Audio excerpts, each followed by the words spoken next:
நியாயாதிபதிகள், ஜட்ஜஸ், நியாயாதிபதிகள் 6ஆம் அதிகாரம் 12ஆம் வசனம்.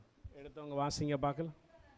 ம் ம் ம் போதும். அல்லேலூயா, அல்லேலூயா. இன்னும் டவுட் இருக்கா? அல்லேலூயா.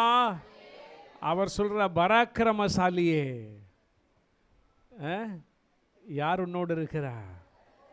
ஒரு அல்லேலூயா சொல்லுங்களேன். யார் வந்து சொன்னாங்களாம்? வேதம் என்ன சொல்லுது? தூதனா தூதனானவரா? அப்போ தூதனும் தூதனானவரும் ஒன்றா இல்லை. ஆமாம். இதுக்கு இது 3வது ஆன்சரு. சூப்பர். ஐடியா எப்படிலாம் வருதுன்னு பாருங்க. வேற தூதன் வேற, தூதனானவர் வேற.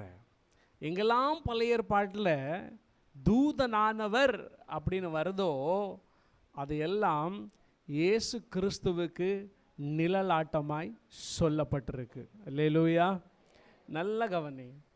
அப்போ இங்கே வந்து கிதியோன்ட்ட பேசினது திரியேக தேவனில் 2வது நபராக இருக்கிற நம்முடைய இயேசு கிறிஸ்து தான் அவர் வந்து பேசியிருக்கிறார். ஏன்னா முழு அதிகாரத்தை நீங்கள் வாசித்து பார்த்தீங்கள் என்று சொன்னால் தூதனானவர்னு வருது, அப்புறம் கர்த்தர்னு வருது, தூதனானவர்னு வருது, அப்புறம் கர்த்தர்னு வருது.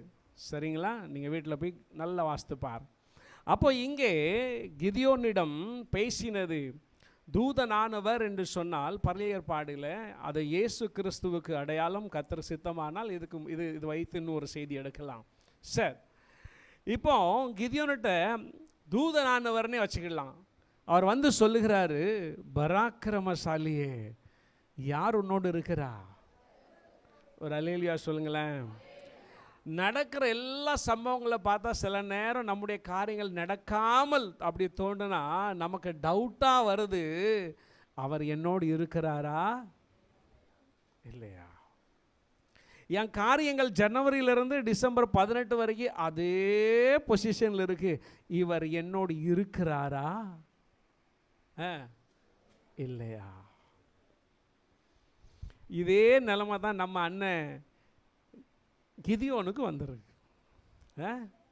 அவர் அப்போ அவர் யோசிக்கிறார், அவர் துக்கமாக இருக்கிறார். அந்த நேரத்தில் தான் தூதனானவர் வந்து சொல்கிறார், எப்பா கிதியோன், நீ பயந்து கொண்டு இருக்காத, நீ தான் என்னது பராக்கிரமசாலி. உன்னை கொண்டு தான் கர்த்தர் சில காரியங்கள் என்ன செய்ய போகிறாரு. அதுக்கு தான் அவர் சொல்கிறாரு, நான் உன்னோடு கூட இருக்கிறேன். அல்லேலூயா. அப்பா நம்ம கூட இருக்கிறாரு. எத்தனை சொல்கிறீங்க ஆமென்? அல்லேலூயா. காரியங்கள் நடக்குது. 2வது நல்ல கவனிங்க, அவர் இருந்தால் நடக்கும் அவருடைய நேரத்தில். அல்லேலூயா, அல்லேலூயா. நடக்கலங்கிறதுக்காக அவர் என்ன செய்யக்கூடாது?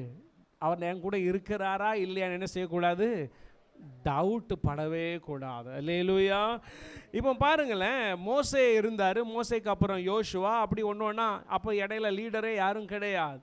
அப்புறம் ஆண்டவர் ஒத்தானியலை எழுப்பினார். அதுக்கப்புறம் கொஞ்சம் கொஞ்சமாக பராக், அப்புறம் தெபோரால், இவங்க எல்லாம் வந்தாங்க. இந்த பராக் தெபோரால்லாம் ஆட்சி செய்யும்போது ஒரு 40 வருஷம் இஸ்ரேல் தேசம் அப்படி அமைதியாக இருந்துச்சு. எந்தவித டிஸ்டர்பன்ஸும் கிடையாது, எந்தவித தாக்குதலும் கிடையாது.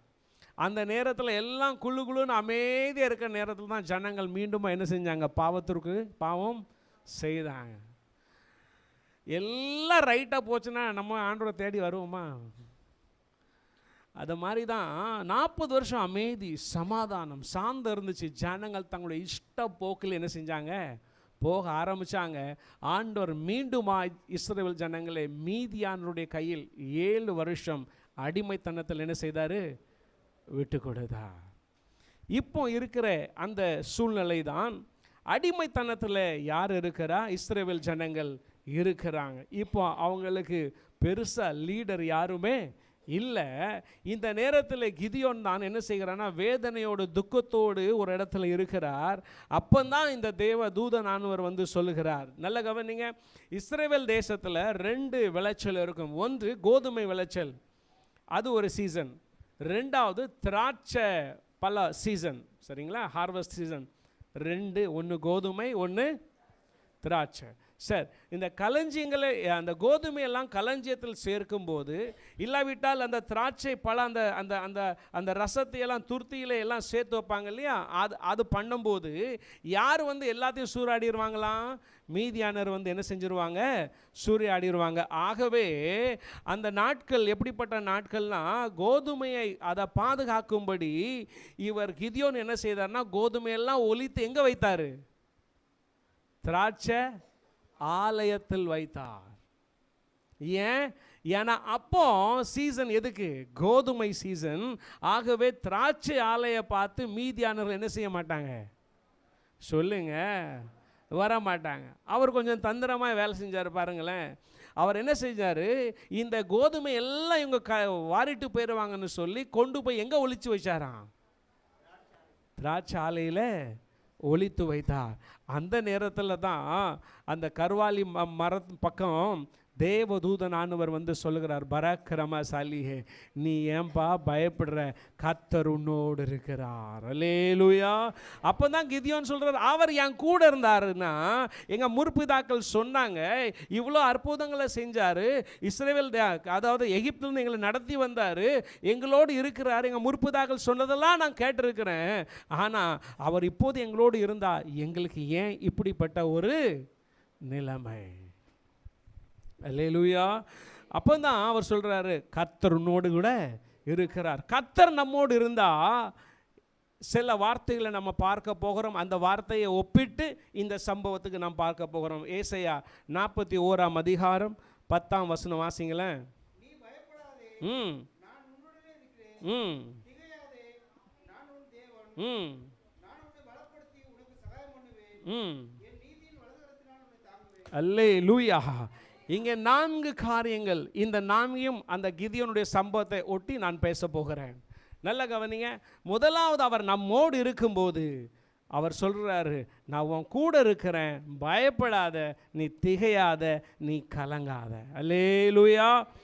வேதத்தில் 365க்கு மேலாக பயப்படாதே பயப்படாதேன்னு வருகிறதுனா, ஒவ்வொரு நாளுக்கும் வேதம் சொல்லுகிறது நீ என்ன செய்யக்கூடாது? பயப்படக்கூடாது. அல்லேலூயா. இன்றைக்கி பாருங்களேன், பயம் யாருங்க விட்டு வச்சிச்சு? ஊழியக்காரனாக இருக்கட்டும், விசுவாசியாக இருக்கட்டும், சபை போதகராக இருக்கட்டும், இல்லை வேறு யாருங்க, வேலை பார்க்குறவங்களாக இருக்கட்டும், வேலை பார்க்காதவங்களாக இருக்கட்டும், வீட்டில் இருக்கிறவங்கள, எல்லா இடம், சின்ன பிள்ளைய பாருங்கள், அதுக்கு பரிச்சை பயம். அப்போ என்ன சொல்ல வாரேன்னா, சுற்றி சுற்றி சுற்றி சுற்றி இருக்கிறது பூரா என்ன? பயம். அந்த பயமான உலகத்தில் தான் ஆண்டவர் சொல்கிறாரு, நீ என்ன செய்யாத, ஏன்? ஐ ஆம் வித் யூ. அல்லேலூயா. அல்லேலூயா. உயிர்த்தெழுந்த இயேசு கிறிஸ்து சகோதரிகள் அந்த வந்து அவங்க பார்க்க வந்தாங்க. அப்போ ஆண்டவர் தென்பட்டு சொல்லுகிறாரு, நீங்கள் என்ன செய்யாதீங்க. மத்தேயு 28:10 வேகமாக வாசிங்க பார்க்கலாம். 28:10. ம் ம் ம் ம் அவர் உயிர்த்தெழுந்தவுடன் வார்த்தை பேசினது என்னது தெரியுமா? பயப்படாதிருங்கள். அல்லேலூயா. இந்த பயம் நம்முடைய விசுவாசத்தை மாத்திரம் இல்லை, நம்முடைய கிறிஸ்துவ வாழ்க்கையை ஒன்றும் இல்லாமல் ஆக்கிறோம். நல்ல கவனிங்க. நம்முடைய கிறிஸ்துவ வாழ்க்கையை ஒன்றும் இல்லாமல் 0 லெவலுக்கு கொண்டு வருகிறதுக்கு சாத்தான் பயன்படுத்துகிற ஒரு ஆயுதம் தான் பயம். அல்லேலூயா. சரி, இப்போ இங்கே என்ன நடக்குது அப்படின்னா, அவர் தேவதூதனை அவர் பார்த்துட்டார். அவருக்கு தரிசனத்தில் பார்க்குறாரு. உண்மையில் அது நடக்கிற சம்பவம் மாதிரி தெரிகிறது. அவர் சொல்கிறார், நீங்கள் கொஞ்சம் நேரம் இங்கே இருங்க, நான் இறைச்சியும் என்ன செய்கிறேன், புளிப்பில் அப்பத்தையும் கொண்டு வரேன், நீங்கள் சாப்பிட்டுட்டு என்ன ஆசீர்வதிச்சு என்ன செய்யுங்க, போங்க. இப்போ அவர் 2ஐயும் கொண்டு வராரு. கொண்டு வந்து அந்த கற்பாறை மேலே வைக்கிறாரு. அங்கே தேவதூதன் அங்கே வச்சிரு கற்பாறை இருக்கிறது, அதுக்கு மேலே வச்சாச்சு. இப்போ இப்போ தேவதூதனுடைய கரத்தில் இருக்கிற, வீட்டில் போய் வாசித்து பாருங்கள், நான் ஷார்ட்டாக சொல்கிறேன், முடிக்கணும். தேவதூதன் தன்னுடைய கரத்தில் இருக்கிற அந்த கைக்கோலை நீட்டுகிறார். அதிலிருந்து அக்கினி புறப்பட்டு அந்த அந்த பலி எல்லாம் அதையெல்லாம் என்ன செஞ்சிச்சு, அங்கீகரித்து விட்டது. அல்லேலூயா. அப்போதான் இவருடைய கண்கள் திறக்கிறது. இவர் பார்க்கிறார், ஐயோ நான் யாரை பார்த்துட்டேன், தேவனை நான் பார்த்துட்டேன், இனிமே என்னால் உயிரோடு இருக்க ஒரு பயம். வாசிங்களேன் 6:23 வாசிங்களேன். இவர் பயப்படதை பார்த்துட்டு இவருக்கு தெரிஞ்சிட்டு அவர் சொல்றாரு, உனக்கு சமாதானம், நீ என்ன செய்யாத, நீ பயப்படாத. அல்லேலூயா. இயேசு நம்மோடு இருக்கும்போது முதலாவது நம்ம என்ன செய்யக்கூடாதுன்னா, என்ன செய்யக்கூடாது, ஆமாம், பயப்பட மாட்டேன்னு பாட்டு பாடிட்டு வீட்டில் போய் பயந்தா வருங்க. சில நேரம் சில பயங்கள் வரும். அந்த நேரத்தில் வாயிலிருந்து அந்த வார்த்தையை பேச பேச அந்த பயம் என்ன செய்யும், அந்த நேரம் தான் டெஸ்ட்டு, கர்த்தர் என்னோடு இருக்கிறாரா இல்லையா. அல்லேலூயா. அப்போ இங்கே அவர் பாருங்களேன், அந்த பயம் போன உடனே அவங்க அப்பா கட்டி வச்சிருந்த அந்த பலிபீடம், பாகால் பலிபீடத்தில் என்ன செய்கிறாரு, உடைத்து போடுகிறார். அல்லேலூயா. அது வரைக்கும் ஒரு பயம் இருந்தது. ஆனால் இவரை பார்த்தவுடன் அந்த பயம் என்ன செஞ்சுட்டு, ஏன்னா வார்த்தையை சொல்லிட்டாரு, பயப்படாதே நான் உன்னோடு கூட இருக்கிறேன். ஏசாயா அதே வசனத்தில் 2வது பகுதி என்ன, திகையாதே கலங்காதே, அப்புறம் வாசிங்க, பலப்படுத்தி. எப்படிங்க, பயம் போயிட்டாலே பலன் வருமா இல்லையா, அப்பவும் வராதா, பயம் போயிட்டாலே என்ன வரும், பலன் வரும். அல்லேலூயா. அதே 6ஆம் அதிகாரம் 14ஆம் வசனம் வாசிங்க. நியாயாதிபதிகள்.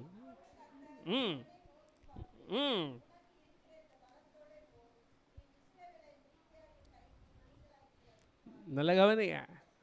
இப்போ பயம் போயிட்டு, பயம் போன உடனே இப்போ என்ன வேணும், என்னங்க வேணும், சூப்பருங்க, பலன் வேணும். என்ன வேணும், பலன் வேணும். அதான் ஆண்டவர் சொல்றாரு, நீ இருக்கிற பலத்தோடு என்ன செய்ய. ஆமென். அல்லேலூயா. அல்லேலூயா. அவர் நினைக்கிறார், ஐயோ நாங்கள் சின்ன ஃபேமிலி, எங்களால் இது முடியாது. அவர் ஆண்டவர் சொல்கிறார், இல்லை. அது 16 வசனம் வாசிங்களேன். 16.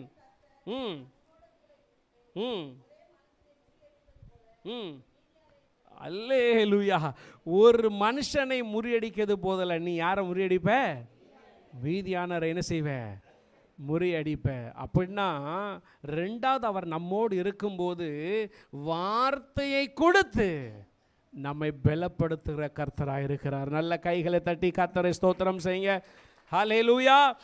வார்த்தையை கொடுத்து என்ன செய்கிறாரு, பலப்படுத்துற. இந்த வார்த்தை மட்டும் சொல்லாமல் இருந்தால் இவருக்கு பலம் வந்திருக்கும், வந்திருக்குமா. அவர் சொல்கிறார் பாருங்க, ஒரு மனுஷன் அடிக்கிறது மாதிரி நீ பெரிய சேனை என்ன செய்வேன். அந்த ஒரு வார்த்தை, அந்த வசனத்தில் இருக்கிற அந்த பலன், இவருக்கு மிகுந்த ஒரு பலன் வந்தது. அல்லேலூயா. பலன் வந்த பிறகும் ஆண்டவர்கிட்ட கேட்குறார், எனக்கு ஒரு அடையாளத்தை. நம்மள மாதிரி தானே, ஏமா நீ பயப்படாத, வான்ட்டு இருக்காருன்ட்டாரு. சரி நான் பயப்படல, இப்போ எனக்கு பலன் வேணும். உனக்கு பலனையும் அதையும் சொல்லிட்டாரு. இப்போ நம்ம என்ன கேட்கும், அடையாளம். நீங்கள் உண்மையிலே என் கூட இருக்கிறீங்க, எனக்கு ஒரு இல்லை, எனக்கு உண்மையில் எனக்கு பலத்தை கொடுத்துருக்கிறீங்க, எனக்கு ஒரு. அப்போ தான் அவர் சொல்கிறாரு, சரி உனக்கு என்ன அடையாளம் வேணும். அப்போ கிதியோன் சொல்கிறாரு, நான் ஒரு துணியை போடுறேன், அந்த அந்த பனி பொழிவு அந்த நாட்களில் அந்த துணியில் மாத்திரம்தான் என்ன செய்யணும், அந்த தோல் துணியில் மாத்திரம்தான் பனி விழணும். அதே மாதிரி வந்து பார்க்குறாரு, அதே மாதிரி அந்த தோல் அந்த அந்த அதில் மாத்திரம்தான், அந்த துணியில் மாத்திரம்தான் என்ன செஞ்சுருக்கு, பனி பொழிந்திருக்கு. இப்போ இவருக்கு ஒரு 50% என்ன வந்துட்டு, ஆமாடா ஒரு மனுஷனை மாதிரி தான் நான் என்ன செய்ய போகிறேன், அடிக்க போகிறேன். 2வது நாள் அவர் சொல்கிறார், ஆண்டவரே இன்னொரு அடையாளம். அவர் பார்க்குறாரு, சரி இன்னொரு அடையாளத்தை சொல்லு. இப்போ சொல்கிறாரு, அதை மாத்திரம் காஞ்சி இருக்கணும், பக்கத்தில் பூரா என்ன செஞ்சுருக்கணும், ஈரமாக பனி பொழிந்திருக்கணும். மறுநாள் வந்து பார்க்காரு, அதே மாதிரி. சொல்லுங்க, அடையாளம் நமக்கு வேணுமா. அல்லேலூயா. ஆனால் சில நேரத்தில் மாம்சத்தில் இருக்கும்போது அவர் என்ன சொல்லி நமக்கு வார்த்தையை தேற்றினாலும் நம்ம சில அடையாளத்தை என்ன செய்கிறோம், கேட்குறோம். நான் கேட்குறேன், ஜனவரி 1 இந்நாள் வரைக்கும் நம்ம உயிரோடு வைத்திருக்கிறாரு, இதுக்கு மேலே என்ன அடையாளம் வேணும் சொல்லுங்கள் பார்க்கலாம். அல்லேலூயா. நாங்கள் நேற்று குடும்பமாக கொஞ்சம் நேரம் பேசிக்கிட்டு இருந்தோம். என்ன பேசினேன்னா, நான் தான் டாபிக் எடுத்து விட்டேன், பார்ப்போம் என்ன வருது அப்படின்னு. நான் டாபிக் எடுத்து விட்டேன். நான் டிஸ்கஸ் பண்ணோம், நம்ம ஆண்டவருக்காக இவ்வளவு உண்மையாக, இவ்வளவு தியாகமாக, இவ்வளவு காரியங்களை எடுத்து ஸ்டெப் எடுத்து செய்கிறோமே, ஆண்டவர் நம்ம இன்னும் என்ன செய்யணும், ஆசீர்வதிக்கணும் அப்படின்னு நான் அப்படி ஒரு டாபிக் எடுத்து விட்டேன் பாருங்க. எங்கள் வைஃப் சொன்னாங்க, இன்னும் ஆண்டவர் என்ன செய்யணும். சாலம் சொல்லுதான், உயிரோடு வச்சிருக்காரு, இது போதாதாப்பா அப்படிங்க. அல்லேலூயா, அல்லேலூயா. அடையாளம் நாம் நிற்கிறோமே, அதுதான் அடையாளம். அவர் நம்மோடு இருக்கிறார். அல்லேலூயா. அதான் பிலிப்பியர் 4:13 சொல்கிறது எல்லாருக்கும் தெரிஞ்ச, என்னை பலப்படுத்துகிற கிறிஸ்து இயேசுவினால எல்லாவற்றையும் ஒன்று கூட செய்யாமல் என்ன செய்ய முடியாது, இருக்க முடியாது. அல்லேலூயா. அப்போ ரெண்டாவது அவர் இருக்கும்போது அவர் எனக்கு பலனை தருகிறார். அல்லேலூயா. மூன்றாவது அந்த ஏசாயா 41:10 வாசிக்கும் போது மூன்றாவது என்ன வருது, முதல்ல திகையாதே கலங்காதே, மூணாவது உன்னை பலப்படுத்தி உன்னை சகாயம்னா ஹெல்ப். நல்லா கவனிங்களேன். இப்போ உதவி வேணும். என்ன வேணும்? இப்போ ஏசாமி முதல்ல சொல்லிட்டாரு, நீ பயப்படாதட்டாரு, பலனையும் கொடுத்துட்டாரு, அடையாளத்தையும் கொடுத்துட்டாரு. இப்போ சொல்கிறாரு, நான் உனக்கு சகாயம் செய்வேன், நீ என்ன செய்ய தெரியுமா, மீதியானுடைய கேம்புக்கு என்ன செய், போ. இப்போவும் நம்ம ஆள் என்ன செய்கிறாரு தெரியுமா, என்ன செய்கிறாரு, பயப்படுறாரு. பயப்படாதேன்னு சொல்லிட்டாரு, வசனத்தை குறித்து பலத்தை கொடுத்துட்டாரு, அடையாளத்தை கொடுத்துட்டாரு. இப்போ சொல்கிறாரு, நான் உனக்கு சகாயம் செய்வேன்னு சொல்லி அந்த வசனம் சொல்லுது. ஆண்டவர் சொல்கிறாரு, நீ இரவோடு இரவாக என்ன செய், அவனுடைய கேம்புக்கு என்ன செய், நீ போ. அப்படியே உனக்கு பயமாக இருந்தால், வசனத்தை பாருங்கள், நான் வாசிங்களேன், 7ஆம் அதிகாரத்தில் 9-10 வாசிங்களேன். ம் ம் ம் ம் ம் எப்படிங்க இவன் பயப்படுறான்னு அவருக்கு எங்க பயப்படாதேன்னு சொல்லிட்டாரு, பலனா கொடுத்துட்டாரு, அடையாளத்தை கொடுத்துட்டாரு. இந்த மனுஷன் இன்னும் என்ன செய்கிறாரு, நம்ம நிலைமை மாதிரி தான் இருக்குல்ல. இப்போ சொல்கிறாரு, அதாவது நீ போங்காரு, அப்படியே உனக்கு பயமாக இருந்துச்சுன்னா உன் கூட யாரை கூப்பிட்டு போ, வேலைக்காரனை கூட்டிட்டு போ. இது இவர் சொல்லி தெரிஞ்சிச்சா, கிதியோன் இல்லை ஆண்டவரே எனக்கு பயமாக இருக்குன்னு சொல்லி தெரிஞ்சிச்சா, இல்லை சொல்லாமலே அவருக்கு தெரிஞ்சிச்சா? சொல்லாமலே அவருக்கு தெரியும் இவன் என்ன செய்கிறான். நமக்கு தேவையான சகாயத்தை, ஹெல்ப்பை நம்ம சொல்லாமலே அவருக்கு தெரியும். நல்ல கைகளை தட்டி கர்த்தரை ஸ்தோத்திரம் செய்யுங்க. ஹல்லேலூயா, ஹல்லேலூயா. அந்த கேம்பில் என்ன நடக்குது வாசிங்களேன், 13-14 7. ம் ம் ம் ம் ம் ம் ம் ம் ம் ம்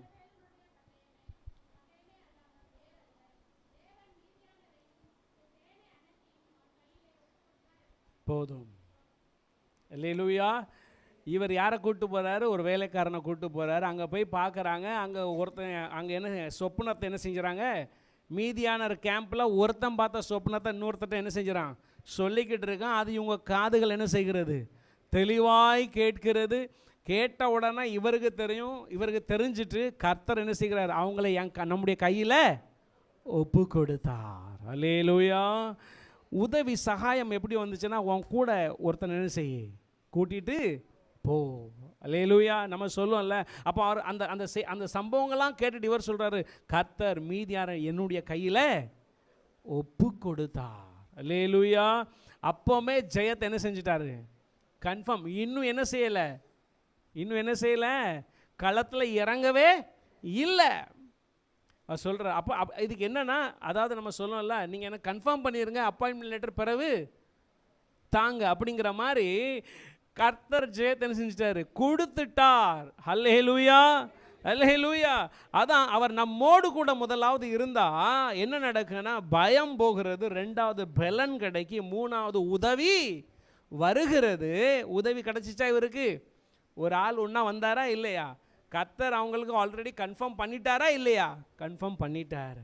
இப்போ ஏசாயா மறுபடியும் 41:10 கடைசி பாகம், நீதியின் வலது கரத்தினால் அவர் நம்மோடு கூட இருந்தா அவருடைய நீதியின் வலது கரம் எனக்காய் உயர்த்தப்பட்டிருக்கும். அல்லேலூயா, அல்லேலூயா. சங்கீதம் 26 வாசிங்கலாம் பார்க்கலாம். 26.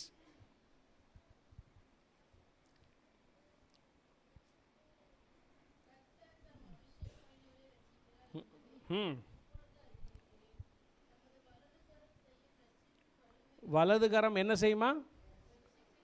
ரட்சிப்பின் வல்லமை என்று அங்கே போட்டிருக்கு. இங்கிலீஷில் right hand gives me victory. Hallelujah. எனக்கு ஜெயத்தை என்ன செய்கிறது? கொடுக்கிறது. அப்போ நாலாவது கர்த்தர் நம்மோடு இருந்தால் அவர் எனக்கு ஜெயத்தை கொடுப்பார். நல்ல கைகளை தட்டி கர்த்தரை ஸ்தோத்திரம் செய்வோம். அல்லேலூயா. இந்த ஜனங்களுக்கு எப்படிப்பட்ட ஒரு ஜெயம் கிடைச்சு தெரியுமா? 8ஆம் அதிகாரம் 28 வாசிங்களா. நியாயாதிபதிகள் 8:28.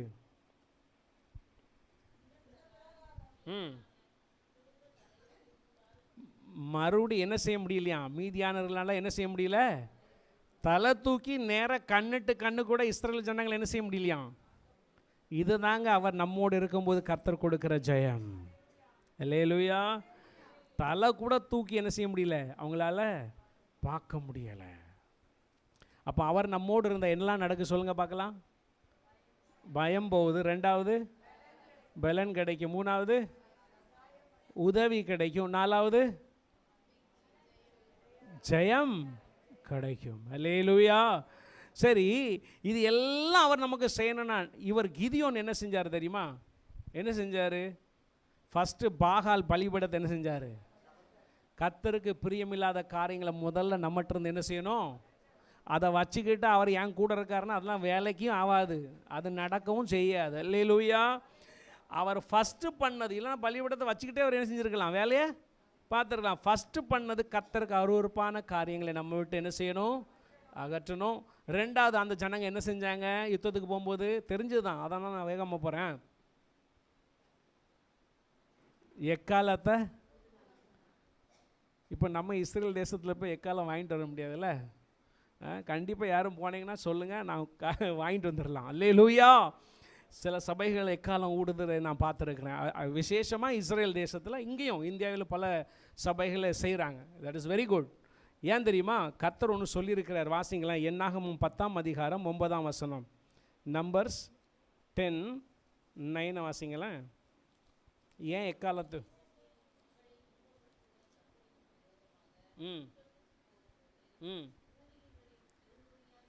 என்ன எதை முழங்கணுமா?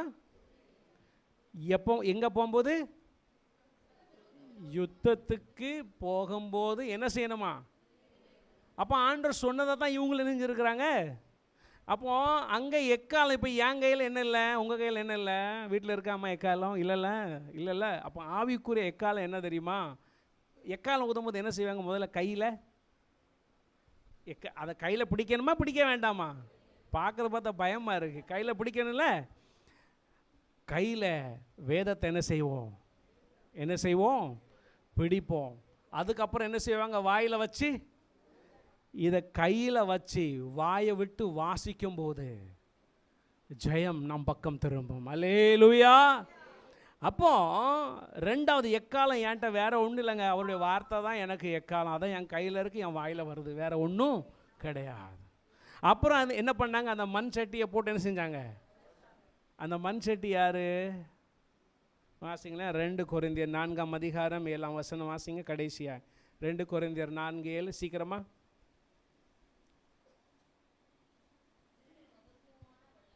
ம் ஆ ம் அதாவது அந்த மண் பாண்டம் உடைக்கப்பட்டுச்சுல்ல, அதுக்கு ஆவிக்குரிய அர்த்தம் வேற ஒன்றும் இல்லை, நம்முடைய இருதயத்தை உடைத்து அவருடைய சமூகத்தில் ஊற்றுகிறது தான், வேற ஒன்றும் இல்லை. அந்த மண் பாண்டம் வேற யாரும் இல்லைங்க, நீங்களும் நானும். 4வது அதை உடைச்ச உடனே என்ன பண்ணாங்க, அந்த தீவெட்டிகள் என்ன செஞ்சிச்சு, வெளியே வந்தது. அது எதை காண்பிக்கிறதுனா, ஒளி ஆகிய இயேசுவை காண்பிக்கிறது. அல்லேலூயா. அப்போ அவர் சொல்லிட்டார், நான் உன் கூட இருப்பேன். கடைசியாக சொல்லுங்க பார்க்கலாம், நான் உன் கூட இருப்பேன் பராக்கிரமசாலியே. முதலாவது நீ என்ன செய்யக்கூடாது, 2வது உனக்கு உனக்கு பலன் உண்டு, 3வது உனக்கு சகாயம் உண்டு, 4வது வலதுகரம் உனக்கு ஜெயத்தை கொடுக்கும். ஆனால் நாம செய்ய வேண்டியது பாகால் பலிபடத்தை என்ன செய்யணும், 2வது எக்காலம் என்கிற வேத வசனத்தை நல்லா வாயிட்டு என்ன செய்யணும். நான் சொல்கிறேன், வீட்டில் ஒவ்வொரு இடமா நடந்த சத்தத்தை வசனத்தை நல்லா காலையில் என்ன செய்யுங்க, வாயிட்டு என்ன செய்யுங்க, வாசிங்க. அது அப்படியே வீட்டில் என்ன செய்யணும், சுத்தட்டும். அல்லேலூயா. அப்போ அந்த எக்காலத்தை, அதாவது வார்த்தையை நான் என்ன செய்யணும், பேசணும். கடைசியாக 3வது என்னது, என்ன முழுமையாக என்ன செய்யணும், ஒப்பு கொடுக்கணும். அப்பந்தான் அந்த ஒலி ஆகிய இயேசு என்னிலிருந்து என்ன செய்வார், வெளிப்படுவார். அல்லேலூயா. அப்போ நாம் அதெல்லாம் இருக்கட்டும், நாம் செய்ய வேண்டிய 4 காரியம் என்ன, 3 காரியம் என்ன, விட வேண்டியதை விடுங்க, 2வது எக்காலத்தை பேசுங்க, வார்த்தையை பேசுங்க, 3வது முழுமையாய் ஒரு அர்ப்பணிப்புக்குள்ளே வாங்க. அப்போந்தான் அவர் என்ன செய்வார், வெளிப்பட்டு சொல்லுவார், நான் உன் கூட இருக்கிறேன். இதெல்லாம் செய்யலைன்னா அவள் எந்த வார்த்தையை வாங்கிட்டு போயிடலாம், ஒன்றும் நடக்க. அல்லேலூயா. கர்த்தர் இந்த ஆசீர்வாதத்தை நாம் எல்லாருக்கும் விசேஷமாக மோனிஷா ஜெயக்குமாருக்கும் கொடுப்பாராக. ஆமேன் ஆமேன். நாம் ஜெபம் செய்வோம். நன்றி பிதாவே, பராக்கிரமசாலியே, கர்த்தர் உன்னோடு கூட இருக்கிறார் என்ற வார்த்தையின் நிமித்தமாக ஆண்டவரே எங்களுடைய பயம் போகிறது. ஆண்டவரே நீர் எங்களை பலப்படுத்துகிறீர், எங்களுக்கு நீர் சகாயம் செய்கிறீர், எங்களுக்கு உம்முடைய நீதியின் வலது கரத்தினால் ஜெயத்தையும் தருகிறீர். ஆண்டவரே அதற்காக நாங்கள் செய்ய வேண்டிய காரியம், கர்த்தருக்கு பிரியமில்லாத காரியத்தை விட்டு விலக, ஆண்டவரே எக்காலம் என்கிற கர்த்தருடைய வார்த்தையை நாங்கள் நல்ல வாயிட்டு சொல்ல, ஆண்டவரே அந்த அந்த மண்பானை அது ஆண்டவரே எங்களை அடையாளமாய் காண்பிக்கிறது. அதை முழுமையாய் நாங்கள் உம்மிடத்தில் சரணடைய அப்படி செய்யும் பொழுது ஆண்டவரே தீவெட்டி ஆகிய அந்த வெளிச்சமாகிய இயேசு எங்களிடத்திலிருந்து நீர் வெளிப்பட்டு நீர் எங்களோடு இருக்கிறீர் என்று வார்த்தை எங்களுக்கு தொனிக்கிறது என்று சொல்லி எங்களோடு பேசினபடியினால் நன்றி ஆண்டவரே. விசேஷமாக ஆண்டவரே ஜெயக்குமாருக்கா மோனிஷாக்கா ஜெபிக்கிறோம்.